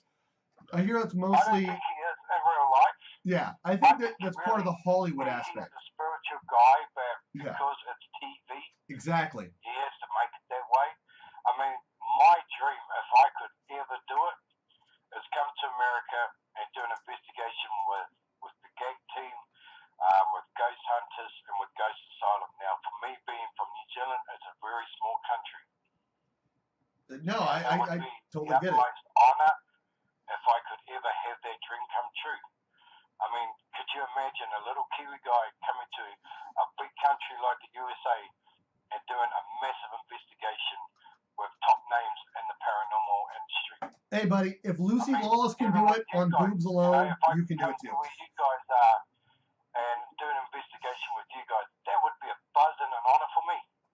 That would be a huge honor for us. Oh, We're a small absolutely. group. We're a small show right now, and we're gonna like promote you as much as we can, and we're gonna touch base. We're gonna have you hooked up with Joel Cavan, who does the Virginia Beach Supernatural Research Society Yeah. Yeah. Well, Jack, he's got my website address. Jump on there, guys. See what we've got on there so far. We don't have Absolutely. much because I'm still building it. We will have a lot more come onto our website once we finish the documentary that we are building and we get it out there. We have a donate button. We have a web shop on there. So, you know, anyone who's willing to help us out would be great. I mean, for sure. to actually come on your show, I'm sitting here in front of my 60-inch TV looking at you guys smoking stogies and laughing and enjoying yourself. And all I keep thinking about is, I've got to come to Cali to do an investigation. Okay, I know what you're really thinking is, I'd be the most attractive dude on this show. Hey. You know what though? No, but before the show does end though, we earlier in the show we were talking about shadow people that came about. Shadow people. Yeah, shadow people. So this is Paco with a question. Yeah. No, actually, it's not even a question. I actually have a story to tell, and before I actually have to admit, before I started doing the show, I didn't really pay a lot of attention to you know, these sort of things. Like this show's really kind of broadened my my horizons. Yeah, absolutely. Horizons. Like, I've really been more open to things that are around me than normal, and which has been a good thing. And but a couple weeks ago, I was driving to work, and I had the weirdest thing, and weirdest thing happened to me. I turned onto the street, and like you guys know, from Myrtle Avenue to 6th Street, as you turn off, there's Quite well. Yeah. I mean, it's like you know how that is. And so I'm making this left-hand turn, and all of a sudden I see like this very dark. It's nighttime already. It's like 5:30 in the morning. I'm heading to work. It's already dark, you know. But still, like this, it was so much darker than what the street was lit up as. This thing. And I don't know. I still don't like. I thought at first I really thought it was a person. I really did. And but it ran across the road, and it was like 6 feet tall, like 6'2", 6'3", like it was really noticeable. And then as soon I watched it run across the street and get from one sidewalk to the next, and then as I was passing the location of where it had stopped on the sidewalk, there was absolutely nothing there. And like it kind of freaked me out a little bit, but I was like, you know, that's like total explanation of what, you know, probably a shadow person was. A lot of guys, you know, when they hear footsteps, they get the heebie-jeebies. Yeah. Now, I don't get that. To me, when I hear footsteps, I want to know why. Hold on a second. 1 second. Hold on. Sorry, buddy. All right. Go ahead. Sorry. It's all right, no worries. So what were you saying? I see, when I hear footsteps like that, I don't get the heebie-jeebies or run the opposite way. I want to find out why. Right. No, absolutely. Absolutely. Like I was a little bummed out. Like there was nothing. Like I was on my way to work. I was already like I was kind of like running a little bit late. Like I wasn't late or anything, but I was like getting close. I was getting close. But I mean, like it was just like it was like one of those things where like because I didn't see anything on the other side, like I really wanted to know, and like you were saying before, you like you don't understand why people like run away. If you're gonna do an investigation, why would you run away from something that you're seeing? It's kind of like seeing like it's kind of like seeing a tornado watcher chasing a tornado, seeing a tornado. It's like, all right, cool, I've seen it, now I'm gonna run. I'm gonna drive the other direction. Like it just doesn't happen that way. Like if you're gonna be into it, you got to be into it. But if you're going to do investigations, don't run away from it. No, absolutely not. Absolutely not. It was just the coolest but weirdest thing I probably experienced in quite some time. I mean, okay, so John, what I want to do before we end the show, I want you to tell everybody how they can find you, Twitter, email, Google, all that stuff. Give them your information right now, and then we're going to share it again because we have to keep in contact because we really need to keep in contact, I think. Okay, to find my team and my website, you can go to www.paranormalinvestigations.nz.co.nz. Okay, so in American speak, that's NZ because we don't say Z here. Sorry, I didn't mean to cut you off. .co.nz. All right, say it again because I had to. Okay, so in America, we don't say Z. People get really confused when you say Z, meaning Z. We just say Z. Yeah, okay, well, in your language, NZ. Or dialect. Same language, different dialect. My Canadian friends are shaking their head hard right now. So, sorry, go for it again. Where is it? Where's Messenger? Okay, here we go.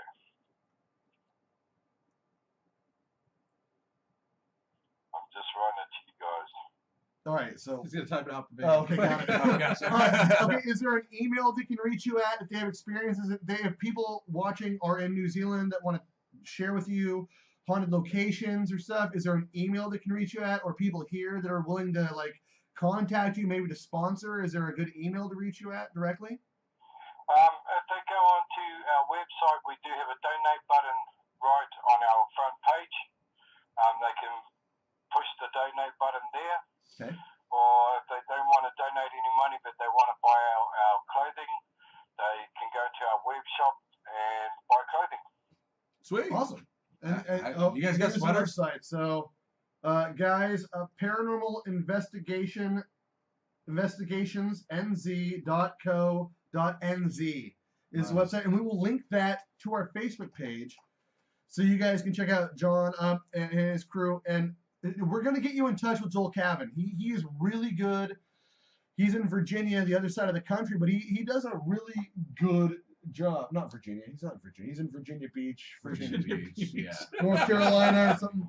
North Carolina. My brain Get doesn't with work it, anymore. Jay. So we're going to get you in touch with him, and I think that'll be a good team to set up a good relationship there. We want to keep in touch. We would love to have another show when my phone quality's better. You should totally send us so it's louder. A whole bunch of sweaters. Don't do that. If you don't, then I'll buy one from you. You guys do keep in touch because it's been really awesome chatting with you guys. I mean, you fellas are just like me. You're clowns, you're down to earth. Yeah. And you don't come across like you're some big head people. Yeah. We don't know anything. We know how to drink beer and smoke cigars. Drink soda. I mean, drink cigars. Drink cigars and smoke beer. John, it's been a real pleasure having you on. I definitely need to have a stogie with you guys because those look so tasty to have. Oh, that'd be great. No. We would really enjoy that. When you're here, we're gonna have some stogies. If you ever make it over to California, you come and you reach us. When you make it over to California, you reach us. We'll have you on the show. You'll be a guest on the show. We'll most definitely hook you up with a cigar and be able to. We'd love to have you here in person. It'd be great.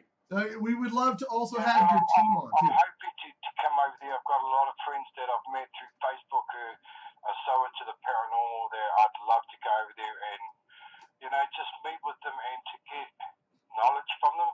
Yeah. Yeah, no, I totally understand. That's what I'm all about is getting knowledge to pick people's brains and see why they got into the paranormal as well and how they investigate and try to elope that with the way we investigate here. Nice. Do you have any upcoming investigations going on soon? Yes, we do. We have one coming up. I can't let that one out until afterwards. But it's another huge one for us because this place has never ever been investigated. So it's massive for us. So, John, real quick, we have John Cavan, who we're going to get you in touch with. Joel Cavan. Cavan. I'm so bad with names. Come on. So bad with names. Who we're going to get in touch with, or we'll get you in touch with. He actually works with I think it's an American website that hosts a group of people. It's a large group that actually a group of paranormal investigators will tell you if you can work with them, sign up with them, and they'll tell you in your area. I don't know if they go across to other continents, but they'll probably help bring you in anyhow. Yeah. and find ways to bring you here. Absolutely. Yeah. And they could. I don't know. That would be awesome. But they could definitely try and help you If find jobs. somebody was willing over there to say, "Hey, John, we want to bring your team over here to investigate," please tell them. Do it. We will. We want to help. Like I said, we're small. We've been doing this for less than a year. My team may be small. My team may be not like the Gags team. They may not be ghost hunters. They may not even be ghost asylums. We're double better than those guys, and I am willing to put money on them. Hey, but when brother, my team investigates, they don't leave any rock unturned. If we hear something, we've got to find out where that sound came from. If we see something, we don't run from it. We never run. And I got that. You're the headbutting type. I love that. I really like this guy. We're already friends, I can tell. You're a friend of the show. We may be a small team and we may be from a small country, but we can match anybody in any big country who does the paranormal. We can match them. And if we can't match them, we can beat them. There you go. So what? And that's being honest, because we don't know fear. None of my team, I've never seen any of my team members get scared from either a noise or from seeing a shadow person. They always go after them. And that is in all honesty. I'm not saying that because they're my team members and they do what I do. I'm saying that because I've seen my team in action. I know what my team does, and I believe in my team 100%. And I'm not just saying that. I mean that from the heart. My team won't run from anything. They don't know how to fear. I get that. I believe that. And I would love for the next time you're on to have your team on the show too, to interview the whole team. That'd be great. I know it's early in the morning where you guys are at. It's getting kind of towards night for us. We're on different sides of the globe. So well, it's 4:30 in the afternoon over here. Yeah, it's 8 o'clock at night, or 8:30 at night here. So I mean, it's really awesome that you took the time to be able to do this. Wait a minute, are you telling me he's from the future? Are you from the future?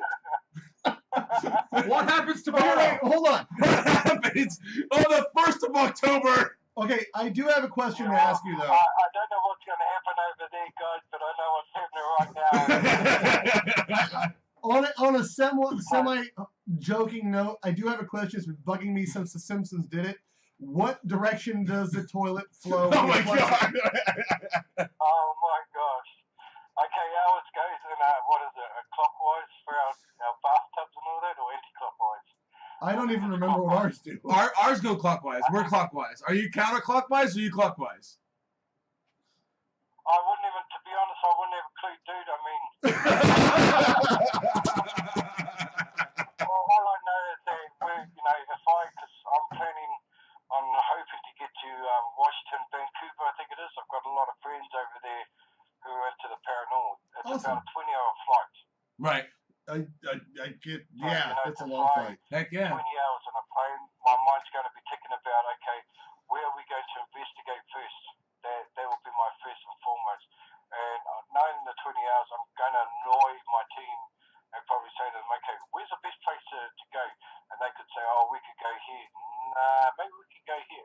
or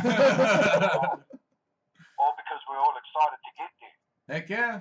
I mean, like, if you're going to Vancouver, I mean, Washington at all, let me know because we're literally We'll 10 drive. hours away. We'll drive up there. We could drive that. Okay, well, here we go. Do us a favour. Put it out there. Let the people know we're looking for sponsorships. Hey, somebody's got deep pockets. Come on. Help a small yeah. Kiwi team Yeah, Jay. get over there. We're going to keep doing that. Kiwi team to get equipment. We're going to keep pushing that out. Your country. Heck yeah. And hey, I want you, John, I want you to feel welcome to share any stuff like that on our page, Please on do. the Facebook page, and say, hey, here's our link, here's our website. Feel free to share it and say, hey, we're looking for sponsors, want to get to America.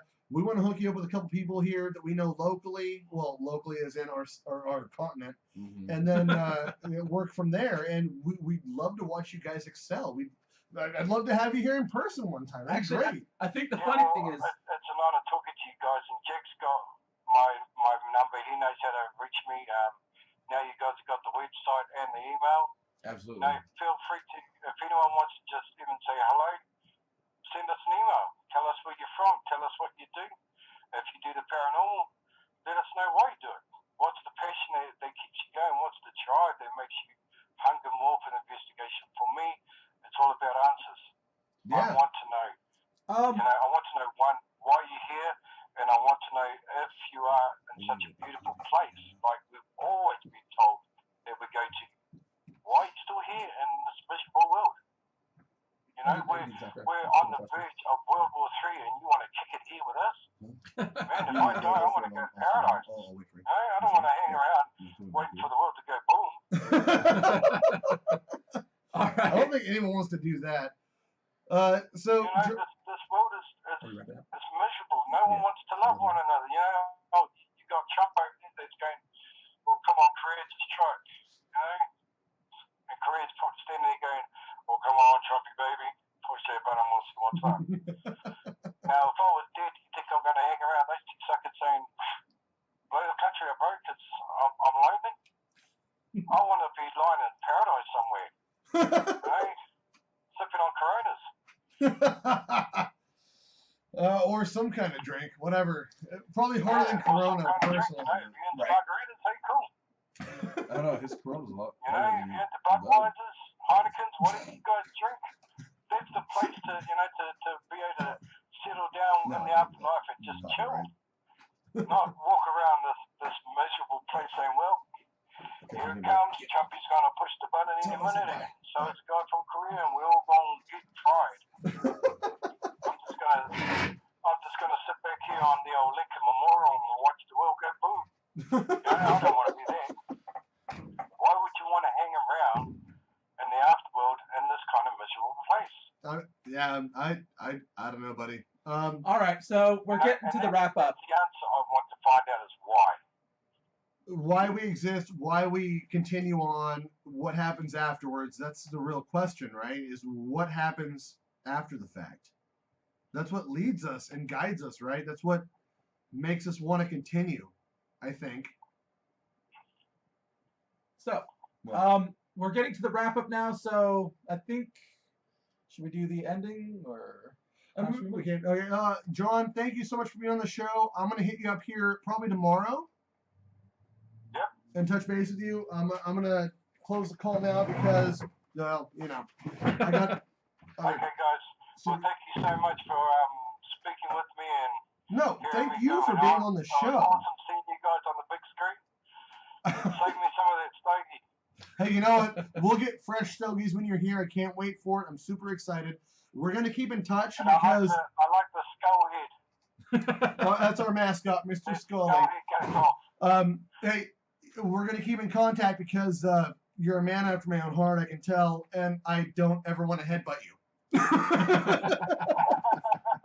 But I do want to have a stogie and a beer with you. So we'll catch up later. I'm gonna hang up and I'm gonna say our goodbyes to the show. And John, I'll talk to you very soon. Guys and gals, this is John. Thank you, buddy. I'll talk to you soon. Thank you, everybody. Bye. That was an awesome interview. That Love guy is so cool.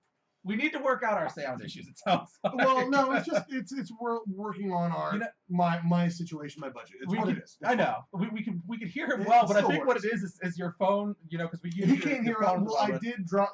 Actually, guys, if you're looking at the screen, you can see how shattered my phone screen is. He might have dropped it once or twice. Oh, which messed up the mic. So, guys, for the record, look at this phone. I have dropped this phone about a dozen times from about 10 feet in the air, and it didn't crack. So I'm walking around the place, and it falls out of my pocket onto carpet and shatters because that's the kind of quality phone I had. And how my life kind of works. So that was John from Paranormal Investigators New Zealand. And he's awesome. And it's awesome. I can't wait to continue. That's going to be an awesome relationship to continue. I'm very stoked. Now, it was great, and I love it. So next time we do this, we will definitely have you back on. It was great. And we're definitely going to work out our sound issues at the moment, so we can hear each other. I'm trying to budget in better sound gear because Paco had to take off, guys, because he had something else to do. It's what it is. It happens. We ran the show late because we wanted our guests to have enough time to talk. Because we always want to have this as an open forum for our guests to be able to speak or for our topics to get enjoyed and talked about. So it's not even an issue. I don't mind. It doesn't bother me. Does it bother you? No. I mean, not much bothers me, though. Paid by we're more salary workers than paid by the hour because we're not really getting paid. Yes, I'm the cheapest worker ever. I work for $0. Word. You work for cigars. Yes, I do. I work for cigars. It's predominantly why I show up. The cigars. For the cigars. You, by the way, that was a great guess. Thank you for looking that up. I'm very proud of you. Of course. You're a big man. That was a strong man. I am so glad I was looking at different sites, and a lot of them were really great, and I was, a lot of them were kind of, they weren't bad. None of them were really bad. But when I got to John's site, I was like, I really like these guys. No, he clearly is the kind of person that I can relate with directly. Like, it's someone that I can actually, like, yeah, again, the sound issues were kind of crappy. I had to speak very loud for him to hear me from the phone here because I put it in this little jar. I think that might have been the issue, was he put in a jar and it caused an echo and it wasn't allowing the sound to get through. No, it's just the phone's broken. It's what it is. But you could hear me when I talk loud. And guys, if I sounded more loud and boisterous because I had to when I realized he couldn't hear me because my fault. I have to buy a better phone. That said, no, good call. That was definitely, I mean, that was almost serendipitous. That guy is akin to our hearts. He's a great guy. I like everyone we've ever investigated. We investigated. We don't investigate you! Stop! We don't do that! Everyone we've ever interviewed is really, laid back about this. Any one of our guests has been awesome. That's the thing, one of the things I'm really glad about doing this show is even if we're not big, one of the things we're showing a lot of our viewers, and hopefully we can show more viewers as we spread, is that it's not this horror show, I mean, a lot of people show up hoping for it's kind of a pasta level stuff. It's kind of a nightmare. Yeah, a lot of people show up for what they assume is that. We don't just try to talk about like creepypasta. I try to avoid creepypasta on purpose. I Well, want to talk no. about things that are possible and plausible and I get that. That's what I'm saying. Is real. the point is that what John was explaining was that it's not a creepypasta. It's not a movie. It's not fake. It's legitimate. Like It's things that happen. It's real spirits who are just there, or energy and or whatever. Maybe that you can't contact them because they're getting angry, but all of these stories you hear from like shows and stuff are sensationalized. This generally, like, if it happens, I can guarantee you it happens like 1 in a billion. Again, it doesn't mean they're not doing it from a good space. It doesn't mean they're not getting real encounters. But there are sensationalized parts of the shows. Well, and that's a good point to make. I'm not saying for people out there who've had poltergeist activity and, the demonic activity that it doesn't happen, because here's the thing. We've never seen it, and maybe John just hasn't ran into it yet. Maybe no. Maybe when he comes to the States, he'll see some like places, because I don't know New Zealand's history. That's not what you're saying. What he's saying is he's used to watching the ghost hunting on television in America, which is sensationalized because they have to get viewers. Because the mindset, most people have an attention span of a very short time, and unless you have something exciting happen. Like I'm a book guy. You know me. I'm a handwritten guy. I'm a book guy. I like to write my notes. I like paper. I like the pen. I like to read. For me, it's different. Whereas a lot of people in America, especially, where this is going to be the place where there's a spiritual movement happening again, where people are getting more into the paranormal and explained. And that makes perfect sense. Like Lenore, our friend from Sweden, she'd come on saying, hey, her goal is to come here and to do a show. No, I get that, but what I'm saying is in the specific instance where John hasn't ran into anything really violent or bad. Well, he got attacked. Well, he said that flat out. Well, I mean, he's had those situations, but I'm saying in the sense that some of the stories we it's hear, not as common. Yeah, the sense of the stories that we hear coming out of the States and some of the more the less remote areas, because I don't think New Zealand has been populated for it's been populated by the Maori. Longer than we have. And yes, longer than we have, but it hasn't had the world wars on it. It hasn't had there were horrible atrocities. Parts of the battles were yes, wars there. But I'm saying to the extent of the life lost in the fields of Europe, in Eastern Asia, or in Northern Asia. In the United States, there's the amount of lives lost on this soil and these lands, the amount of things that are done. I mean, because the respect. Hold on, but the respect for the occult is obvious in the Maori. The respect for that. Okay, clarify what you mean by occult before you offend somebody, because I know we're getting. What I'm saying is the respect for, say, when we have Wiccans and people who watch spiritualism. Spiritualism, who have a lot of respect and do not disrespect the dead or things they don't understand. They don't disrespect it. But you get a lot of people in Europe and the United States that disrespect this stuff, that look into it because they're part-time investigators. They're people who just pull out a Ouija board. They're people who just go looking. Well, yes, but I'm talking about people who are just doing it for a party favor. They're just doing it for fun, and they go to these really haunted locations. But that's what and they stir something up. At the same time, though, that's why we had Harry Houdini. But what I'm saying though is, maybe he hasn't run into the amounts of bad things that we have in the States, Europe, Northern Asia, because of the fact that in our cultures we become very desensitized to the spiritual a lot of the time. So hold on, because I let you finish. Right. I let you go. No, you do you. A lot of the times you get a lot of younger kids nowadays who just don't respect what was in, because they don't believe in it. So they go to places like graveyards. They go to places like old abandoned buildings, asylums, places that have something atrocity that's happened there, and they start messing with it. They start poking the bear with no idea what they're doing, no control, and they start messing with stuff. Mm-hmm. But I can almost say, from what John said, that New Zealand doesn't have that big of an issue because they've had longer situations, they've had a longer culture that respects that a lot deeper, and it's much wider spread versus the United States, where it's pockets of people who appreciate and understand and won't mess with things. Whereas in New Zealand, it sounds like the larger group are part of tribes, the Maori, things like that, and so they understand not to go poking the bear. And so maybe he hasn't seen the bear poked yet, where people have been messing with it, screwing around. Okay, so now I let you finish. Did you finish? Yes. Okay, so I'm going to disagree. I think he has seen a lot more than what he said, because we only touched a small amount of what he's been through and what he's experienced. And that's why he had so much information. That's why I brought up the whole thing about how do you approach this situation with the spiritualism of the Maori and whatnot, because they're very spiritual people. I've heard tons of stories coming back from people in New Zealand and even Australia or Samoa or anything like that, who's gone through trying to do investigations and gone through terrible traumas and residuals because they didn't respect the people. He made it very clear. We're the guys that will just punch you in the face. Whilst being the most polite people you meet, the most accommodating people, they'll still punch you and eat your eyes. Yes, I will say that that's something I love about the cultures from the Polynesian cultures, is they're very ingrained, even to this day, they're very ingrained in their cultures. Of respect and family and things like that. And that's one of the reasons, if I had to talk about my favorite cultures, Polynesian is the top, because I've never had an issue with anyone, and they're always very polite. And that's why when people think we're just being really nice to people. First of all, they're not always polite.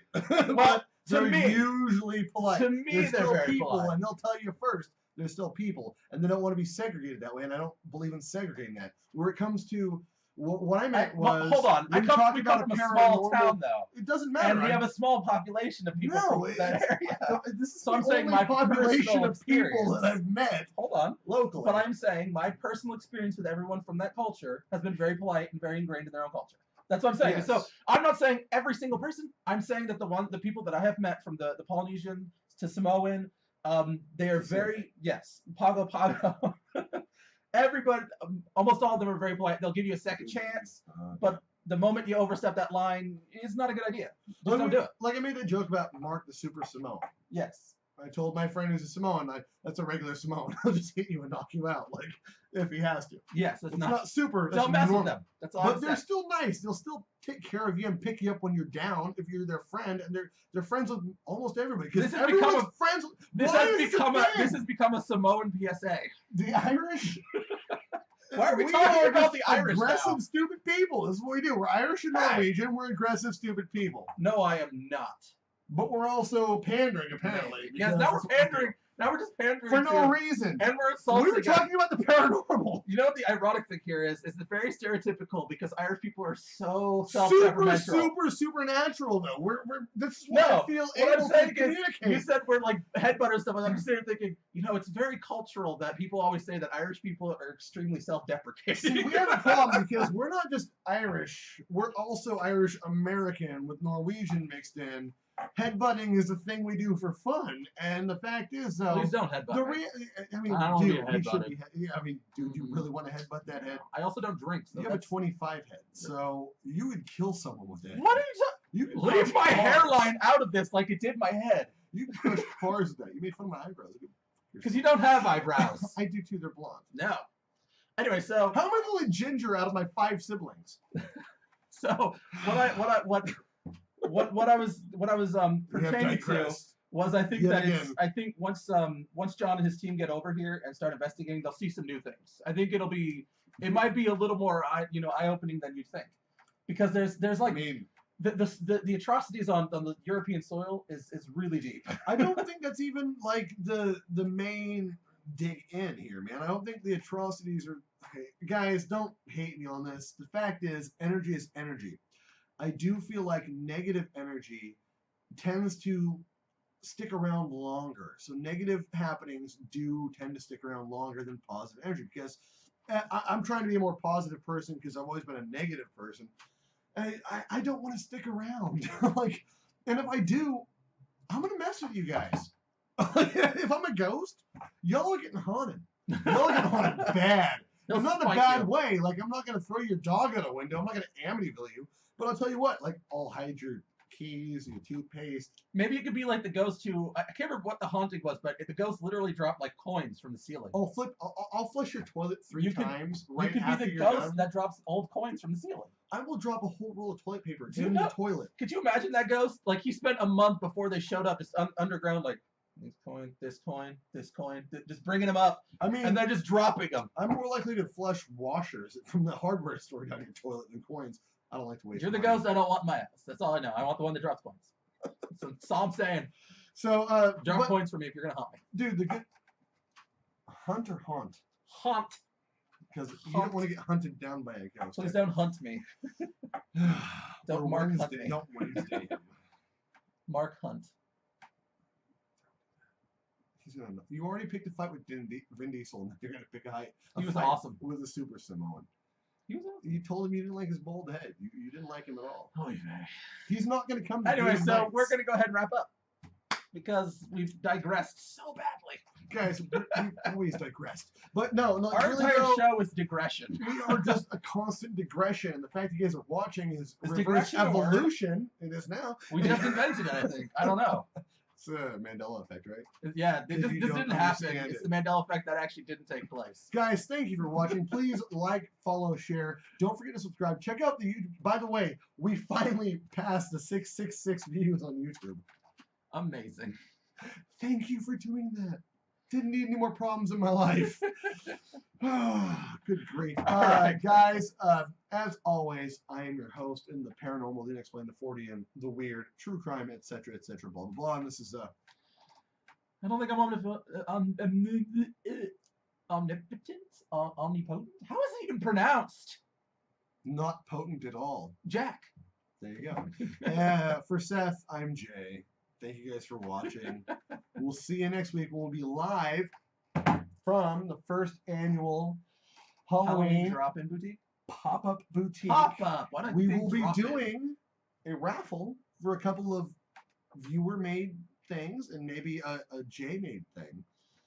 So raffle tickets will be what they are. We'll start it there, and then before Halloween is over, we'll announce a winner. So you guys will actually give you a link if you want to buy into the raffle. We'll write your name down. We'll put it in a bucket. We'll actually pull it like a regular raffle, and then you'll win it or you won't, because fate's not on everyone's side. Or he wouldn't be blonde. What? What? All right. All right, guys. Thank you very much for watching. We'll see you next week right here. Well, actually, not right here. We'll be somewhere else. We'll be on location. Yes. And hopefully we can figure out some sound things there, because I have a feeling we're going to have a sound issue at a fair. I had to spend like $500 to buy a soundboard, by the way. That sounds about right. Yeah, it's gonna. We're going to need a directional mic too, so that way we don't have a bunch of No, people. this one has a built-in directional mic. Well, good. But not. I'm not gonna get sued. No. All right, do your thing. Goodbye, everybody.